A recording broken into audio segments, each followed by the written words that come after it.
안녕하세요. 아줌마의 책 이야기입니다. 오늘 제가 리뷰할 책은요, 손원평 장편소설 아몬드입니다.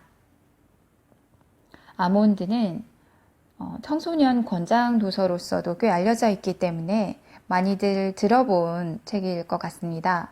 읽어보신 분들도 많이 계실 것 같고요. 이 책은 창비에서 2017년 3월에 처음 나왔습니다. 저는 나온 지 얼마 안 됐을 때 바로 구입을 했었기 때문에 1쇄를 가지고 있습니다. 그러니까 그때 읽고 한 2년 만에 다시 한번 이번에 읽어보게 되었는데요. 저는 책을 이제 한번 처음에 일독을 했을 때 그 책이 마음에 들면 소장을 하고 별로 그렇지 않으면 바로바로 중고로 팔아버리거든요. 근데 이 책은 그때부터 지금까지 쭉 저희 집에 있는 책입니다. 그래서 저뿐만 아니라 또 뭐 늘 그렇듯이 저희 큰아이, 고등학생, 그 다음에 이제 초등생까지 다 읽어본 책입니다.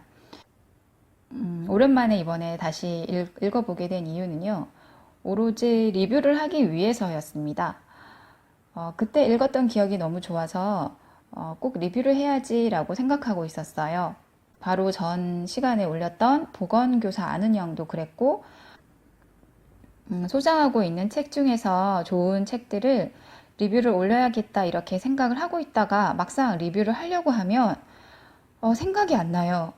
분명히 읽은 건데 몇 달 전에 읽은 거 뭐 이런 건 생각이 안 나요. 그래서 읽자마자 바로바로 리뷰를 올리지 않으면 못 하겠더라고요. 이게 정말 이게 저희 기억력 문제인지 뭐 나이 탓인지 모르겠는데 아무튼 그래요. 그래서 이번에는 오로지 리뷰를 하기 위해서 제가 다시 한번 이 책을 읽게 되었습니다.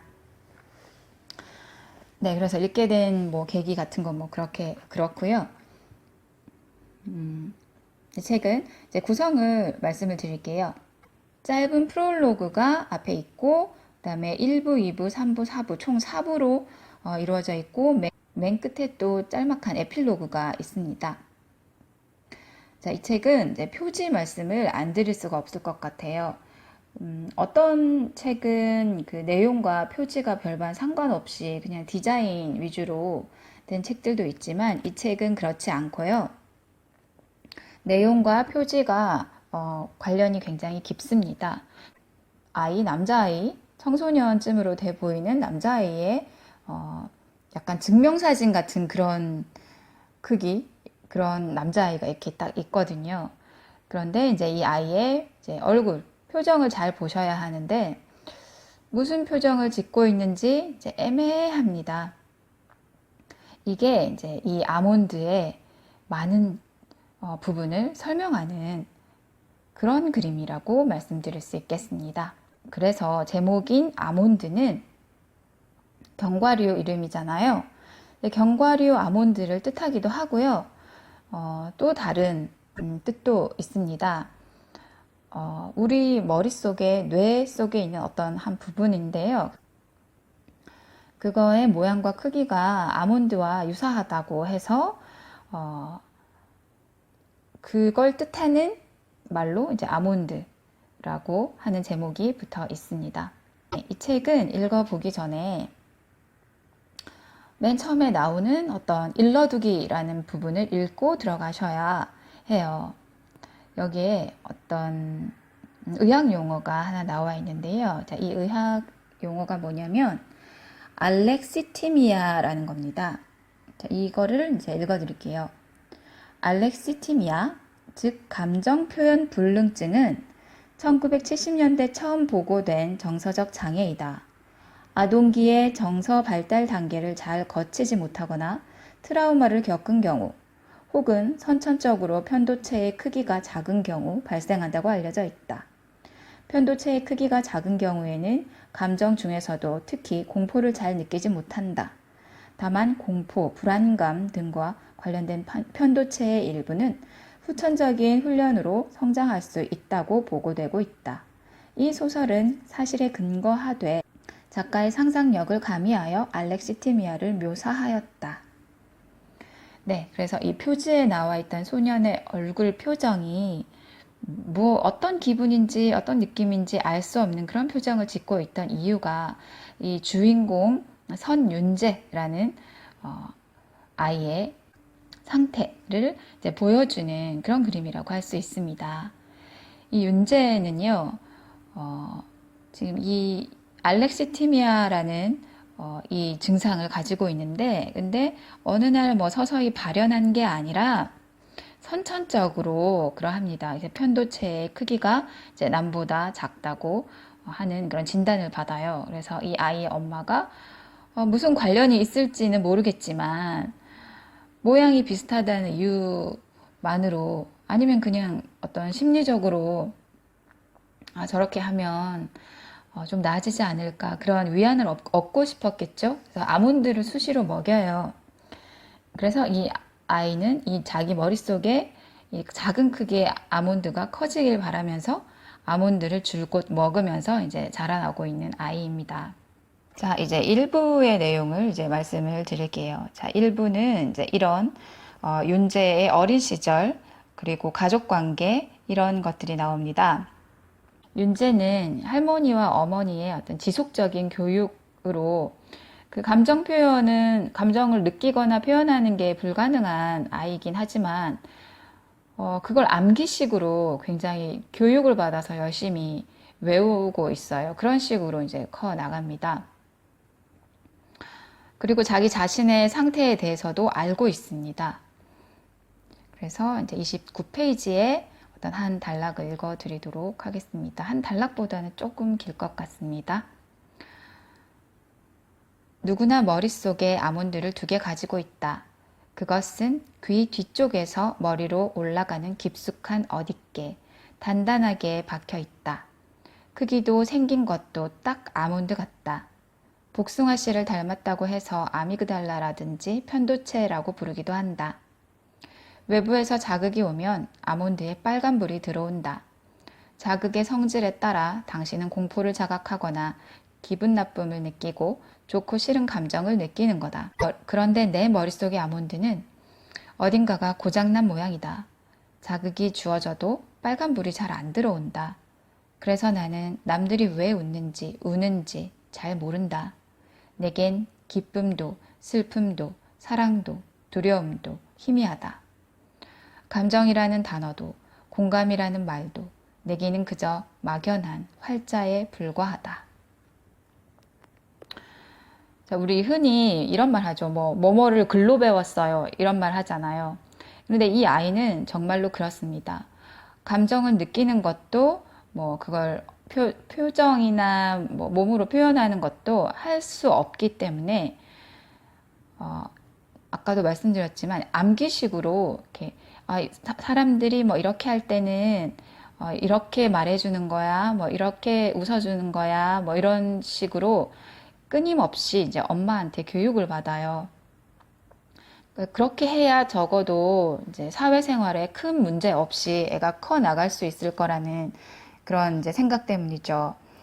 그렇게 이제 교육을 받고 또 다른 교육 방식은 뭐냐면 이 엄마가 헌책방을 운영하고 있어요. 그래서 얘는 어릴 때부터 책을 굉장히 많이 읽었어요. 그래서 책 속에 나오는 어떤 인물들 간의 그런 교류나 그런 상황, 대처 이런 걸 보면서 이때는 이렇게 하는 거구나 이렇게 정말로 얘는 모든 걸 글로 배웁니다. 그렇게 배우고 있다고는 하지만 그렇게 해서 감정을 느끼는 다른 인간과 같아질 수는 없겠죠.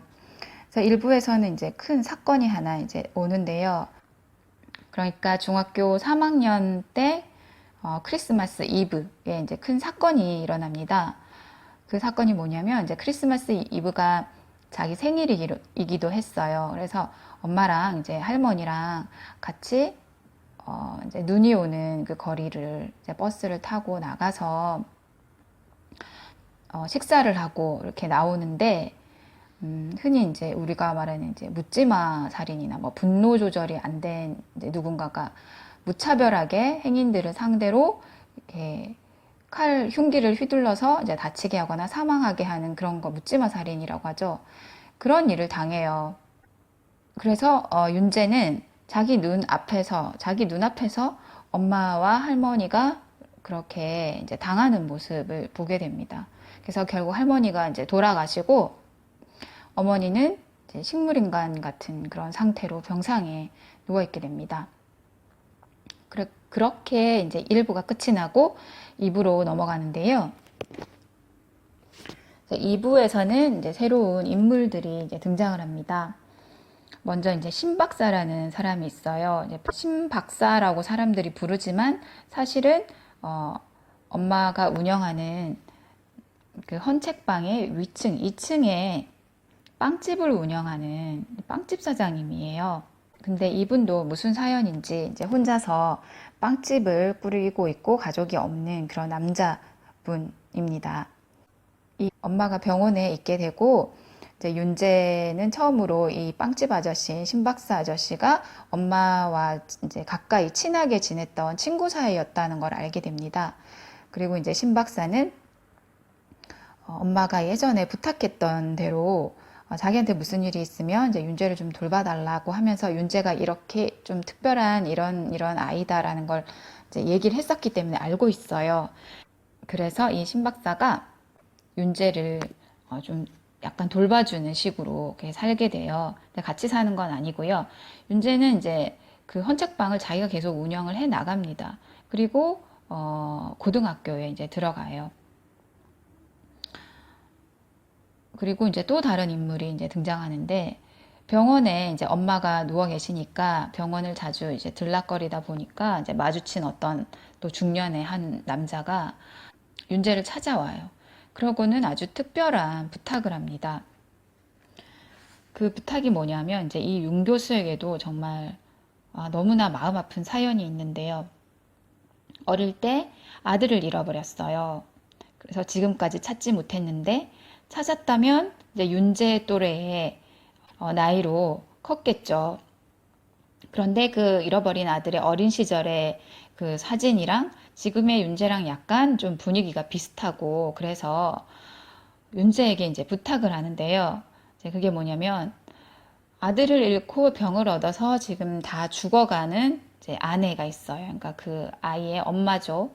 엄마 앞에 가서 이제 죽을 날이 얼마 남지 않았으니까 아들인 척 해달라 부탁을 받게 되는 겁니다. 근데 사실은 이 윤 교수는 아들을 찾았어요. 아들을 찾았는데 그 아들을 아내가 임종하기 직전에 그 아내에게 데려가지 못하는 사연이 있는 겁니다. 그래서 그런 거는 이제 묻지 않고 그냥 이제 윤재는 호의를 베풀어요. 그래서 또 이 윤 교수한테 이렇게 말해줘. 그렇게 들은 대로 그대로 가서 윤 교수의 이제 아내인 아줌마한테 가서 병상에 가서 저 잘 컸고요. 뭐 이제는 아빠 만났으니까 앞으로 이제 아빠 말씀 잘 듣고 공부 열심히 할 거예요. 뭐 그렇게 얘기를 합니다. 그런데 뭐 이거는 다들 뭐 생각하시겠지만 죽어가는 이 엄마의 바람인 거죠. 내가 비록 곁에서 이렇게 키우고 자라는 모습을 보지 못했지만 어딘가에서 아프지 않고 고생하지 않고 잘 컸기를 바라는 그런 부모의 마음을 만족시켜 주기 위한 거죠. 아무튼 그 일을 해요, 윤재가. 그러고 나서 이 아주머니는 이제 돌아가시게 되죠. 그리고 이제 윤재가 다니는 고등학교 이제 같은 반에 전학생이 한 명 옵니다. 근데 이 아이가 누구냐면 이제 본명은 윤이수인데요. 제가 왜 본명이라고 말씀드리느냐 하면 자기는 그 이름을 별로 좋아하지 않는 아이이기 때문입니다. 바로 윤 교수의 친아들이 와요. 그러니까 얼마 전까지만 해도 뭐 윤 교수와 인연 없이 지내다가 갑자기 찾은 아들이죠. 그런데 자기는 이제 그 이름이 갑작스럽죠. 윤이수라는 이름이. 그렇기 때문에 자기가 자기 스스로에게 붙인 군이라는 이름을 더 좋아합니다. 군이라는 아이는 이제 거친 인생을 살아온 아이인 거예요. 엄마랑 놀이공원에 갔다가 그렇게 이제 잃어버리지 않았다면 윤이수로서의 삶을 살았겠죠. 하지만 그렇지 못했고, 어느 뭐 중국인 뭐 할아버지 할머니 집에서 지내다가 뭐 시설로 갔다가 또 입양이 됐다가 파양이 됐다가 뭐 이런 식으로 하는 과정에서 어, 자기 방어적인 본능이 지나치다 못해서 타인을 공격하는 방식으로 자기를 숨기는 그런 성격을 가진 아이로 자라났습니다. 근데 이 곤이라는 아이가 윤재가 다니는 학교로 이제 같은 반으로 오게 되고요. 그리고 곤이는 뭘 알게 되느냐면 자기 친어머니의 임종에 거의 임박했을 때 진짜인 척하고 갔던 가짜가 바로 윤재라는 걸 알게 돼요. 그래서 그걸 알게 된 순간부터 윤재를 엄청나게 괴롭힙니다. 뭐 폭력을 엄청나게 많이 쓰고요. 그래서 윤재가 많이 맞죠. 그러는 과정에서 이제 윤 교수는 윤재한테는 미안하고 이제 이 자기 아들이 좀 그렇게 안 했으면 좋겠는데 자기 뜻과는 다르게 다른 아이가 왔으니까 너무 당황스럽기도 하지만 싫기도 했겠죠. 그런데 이 윤 교수는 좋은 사람임에도 불구하고 자기도 모르게 이제 이 자기 친아들에게 그런 폭력적인 행동을 자제하라는 그런 교육 방식으로 또한 폭력을 택해버려요. 그래서 이 부자 간의 관계는 더 멀어지는 거죠.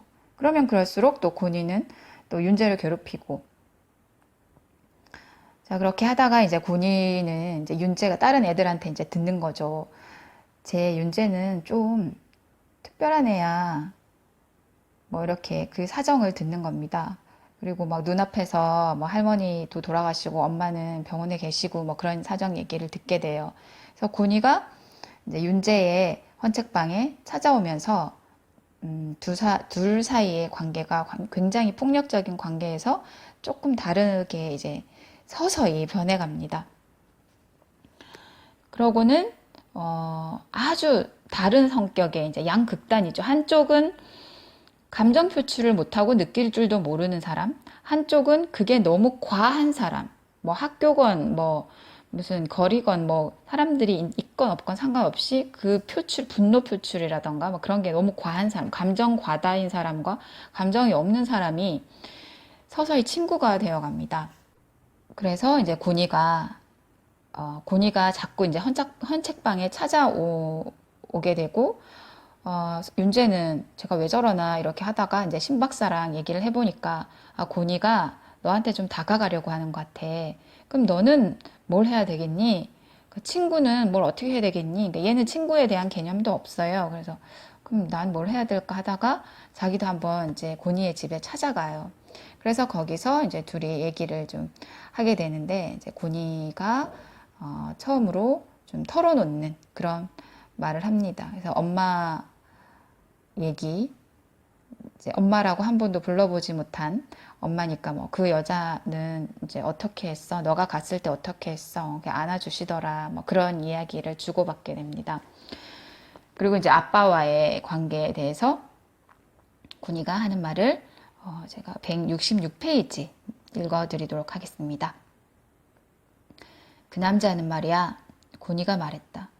그동안 내가 어떻게 살아왔는지 한 번도 물어본 적이 없어. 내가 그곳에서 어떤 생활을 했는지, 어떤 애들과 어울렸는지, 어떤 꿈을 꾸고 어떤 일로 절망했는지. 그 사람이 날 만난 다음에 제일 먼저 한 게 뭔 줄 알아? 강남에 있는 학교에 날 쳐넣은 거야. 거기 가면 내가 모범적으로 공부해서 좋은 대학이라도 갈 줄 알았나 봐. 근데 첫날 가보니까 나 같은 놈은 결코 어울릴 수 없는 물인 거야. 날 보는 눈빛 하나하나에 그렇게 쓰여 있더라고. 그래서 깽판을 좀 쳐줬지. 거긴 얄짤없더라. 며칠 만에 쫓겨났어. 고니가 콧바람을 뿜었다. 간신히 전학시킨 게 여기야. 그나마 인문계라 체면은 섰겠지. 그 사람은 내 인생에 시멘트를 쫙 들이붓고 그 위에 자기가 설계한 새 건물을 지을 생각만 해. 난 그런 애가 아닌데. 네, 이게 이제 고니의 속마음입니다. 자, 고니에 대해서 이제 점점 알게 되면서 윤재의 속마음이 이제 또 드러나는 부분도 읽어드리겠습니다. 171페이지입니다. 군인은 내가 만난 사람 중에 가장 단순하고 투명했다. 나 같은 바보조차 속을 들여다볼 수 있을 정도였으니까. 세상이 잔인한 곳이기 때문에 더 강해져야 한다고 그 애는 자주 말했다. 그게 군이가 인생에 대해 내린 결론이었다. 우린 서로를 닮을 수는 없었다. 나는 너무 무뎠고 고니는 제가 약한 아이라는 걸 인정하지 않고 센 척만 했다. 사람들은 고니가 대체 어떤 애인지 모르겠다고 했지만 나는 그 말에 동의하지 않았다. 단지 아무도 고니를 들여다보려고 하지 않았을 뿐이다. 네, 여기까지 2부의 내용이었습니다. 그 다음에 이제 3부로 넘어가는데요. 3부에는 이제 도라라고 하는 새로운 인물이 등장합니다. 지금 같은 학교, 같은 반에 다니고 있는 이제 여학생이에요. 그래서 윤재와 이 여학생이 또 조금씩 가까워져요. 그리고 이제 윤재의 마음이라고 표현하는 할 만한 그런 게 뭔지는 모르지만 약간 변화가 생깁니다. 그래서 그거를 신 박사에게 또 상의를 합니다. 그 빵집 아저씨한테. 그랬더니 이제 그 아저씨가 이렇게 말해요. 야, 넌 지금 자라나고 있는 거야. 그게 크는 거야. 이렇게 말을 하는 거예요. 그래서 큰다는 게, 지금 그럼 머릿속에 이 조그만 아몬드도 이제 크고 있는 건가? 이제 그런 생각이 들죠. 그래서 그 아저씨가 그럼 사진을 MRI를 한번 찍어보자. 뭐 그런 말도 해요. 네, 그랬더니 이제 윤재가 이렇게 말합니다. 아직은 생각 없어요. 이왕 한다면 편도체가 좀 더 부풀어 오를 때까지 기다려 봐야죠. 그리고 사실 이게 축하할 일인지도 잘 모르겠어요. 불편하기도 하고 잠도 잘 못 잤고요. 원래 이성에 대한 관심이 그런 거란다. 제가 그 일 좋아하는 걸까요? 말을 맺자마자 아차 싶었다. 신 박사는 미소를 거두지 않은 채 답했다. 글쎄, 그건 네 마음만이 알겠지. 마음이 아니라 머리겠죠. 뭐든 머리의 지시를 따르는 것뿐이니까요. 그렇다고 하더라도 우린 마음이라고 얘기한단다. 그래서 이 3부는 이제 도라를 알게 되면서 얘가 윤재가 뭐 이런 감정을 잘 못 느끼는 그런 뭐 병이라고 해야 되는지 뭐 증상이라고 해야 되는지 이런 걸 갖고 있는 애가 아니었다면 당연히 첫사랑의 감정이라고 우리가 흔히 표현하는 그런 감정을 느꼈겠죠. 그런데 이제 그게 뭔지 그 정체를 모르고 있습니다. 그러다가 이제 여기서는 이제 고니가 결국은 이제 학교를 그만두고 이제 나가게 됩니다. 자기가 스스로 학교에서 어떤 뭐라고 하죠? 한번 찍히면 무슨 나쁜 일이든 일어나면 다 제가 했을 거라고 하는 거 있죠. 그렇게 되는 바람에 얘가 이제 학교를 뛰쳐나가고 아버지와의 관계, 윤 교수와의 관계도 좋지 않아서 자기가 좀 선망의 대상으로 생각하고 있는 어떤 사람이 있는데 그 사람은 정말 심각한 범죄자임에도 불구하고 고니는 그걸 못 봐요. 고니는 겉으로는 굉장히 폭력으로 모든 것을 드러내는 아이지만 마음은 굉장히 여리기 때문에 그런 마음이 드러나지 않는 그런 사람을 존경합니다. 그런 사람은 흔하게 말하면 사이코패스죠. 그런데 뭐 윤재도 마찬가지로 이제 사이코패스라는 별명을 쭉 가지고 있던 아이인데 윤재는 사이코패스 범죄자와는 다르게 굉장히 사랑을 많이 받았고 관심을 많이 받았고 사회에 적응시키기 위한 훈련을 끊임없이 받아온 아이거든요. 그렇게 다르죠. 그런데 고니는 자기가 이렇게 뭔가를 느끼고 감정이 드러나는 게 싫은 거예요. 타인의 감정을 느낄 수 있고 뭐 그런 것도 싫은 거예요. 그냥 정말 돌멩이처럼 아무 감정이 없고 그렇게 살고 싶은 거예요. 왜 그러냐면 이제 얘가 그동안 너무 아픈 시기를 많이 겪었겠죠. 책에 뭐 다 나오지 않아서 추측할 수밖에 없지만.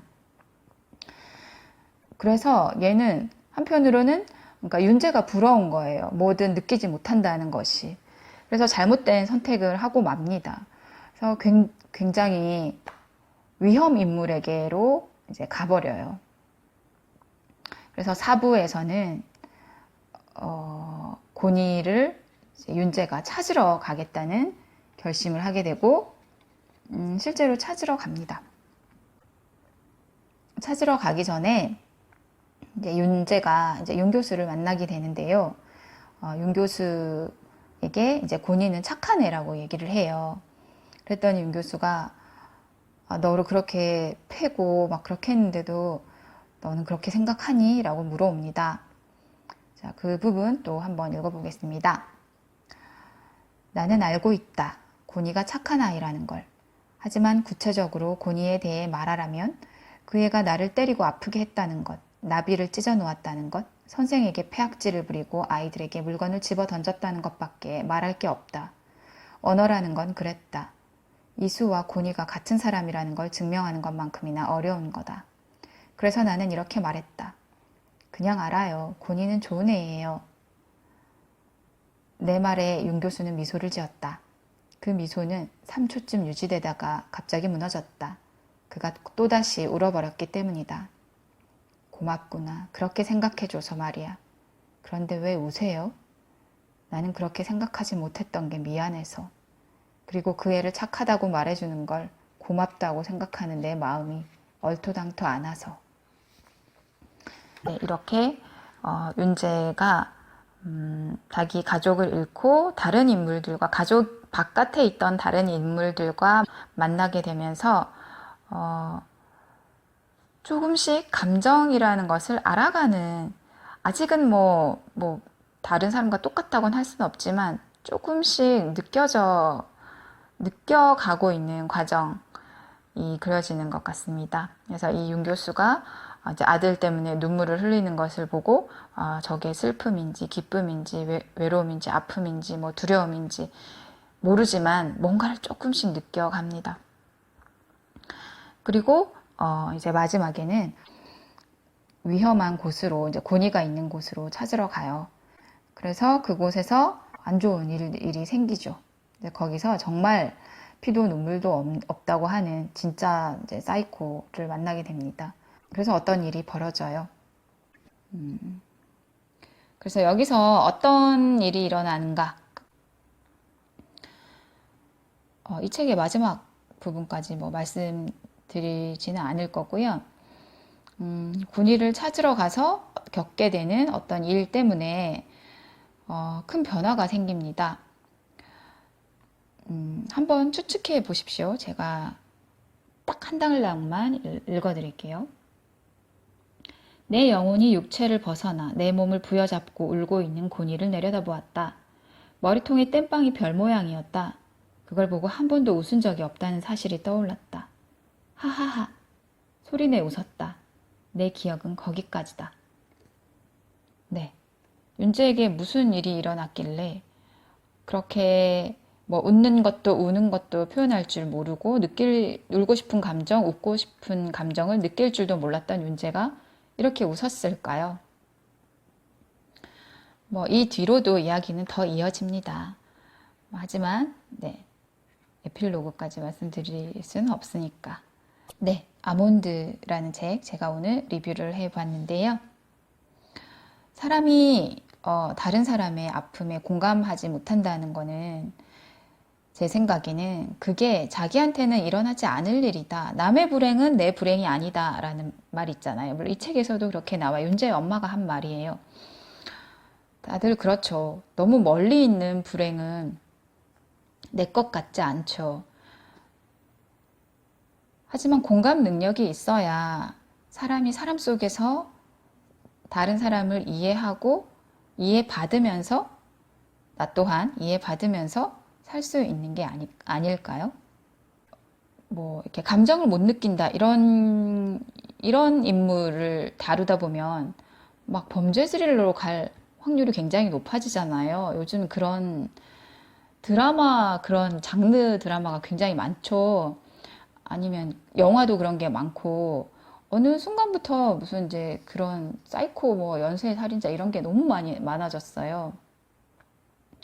그런데 제가 어떤 진짜 사이코패스의 뇌를 가진 그런 사람들의 그런 뇌를 분석한 그런 책들을 몇 권 읽은 적이 있는데 그런 사람일지라도 제대로 된 그런 교육을 받고, 뭐 제대로 된이라는 게 뭐 어떤 건지 뭐 이렇게 여러 가지 이제 다양하겠죠. 생각을 뭐 이거다라고 하는 건 없겠죠. 단순하지 않겠죠. 하지만 사랑받으면서 자라온 사람은 그런 기질이나 그런 뇌구조나 그런 걸 타고났더라도 범죄자가 되지 않을 확률이 굉장히 높더라고요. 그래서 정말 환경이 중요한 것 같아요. 그 환경을 조성해 주는 거는 어떤 한 아동이 있다면 그 주위에 있는 인물들이겠죠. 그래서 이 책은 정말 좀 위험한 소재를 다루었는데도 위험한 쪽으로 좀 막 스릴러 이쪽으로 가지 않고 피가 튀는 그쪽으로 가지 않고 한 청소년의 성장 과정으로 잘 담아낸 이야기였다라는 거 말씀드리고 싶고요. 그리고 이 감정을 느낄 줄 모르는 특별한 이제 윤재라는 아이를 등장시킴으로써 그 반대에 있는, 그러니까 대부분의 사춘기 시절의 청소년이라면, 아이들이라면 다 감정이 좀 과다한 상태잖아요. 그런 심리 상태를 조금 더 이제 바깥에서 바라볼 수 있는 그런 시각을 제공했다고도 이제 말씀드릴 수 있을 것 같습니다. 네, 제 리뷰는 이제 여기서 이제 끝 맺으려고 하고요. 이제 아몬드 아직 안 읽어보신 분은 꼭 읽어보시고, 그리고 이제 자녀분들에게도 이제 추천해 주셨으면 좋겠습니다. 이만 마치겠습니다. 감사합니다.